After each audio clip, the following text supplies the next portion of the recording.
مگر انسان عجیب مخلوق ہے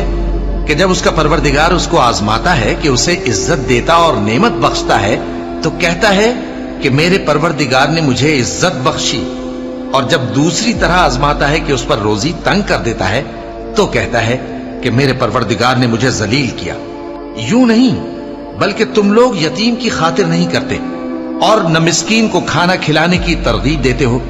اور میراث کے مال کو سمیٹ کر کھا جاتے ہو اور مال کو بہت ہی عزیز رکھتے ہو۔ یوں نہیں،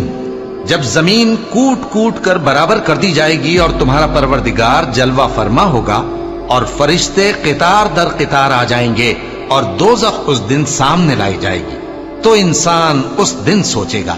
مگر اب سوچنے سے اسے فائدہ کہاں مل سکے گا؟ کہے گا کاش میں نے اپنی اس زندگی کے لیے کچھ آگے بھیجا ہوتا، تو اس دن نہ کوئی اللہ کے عذاب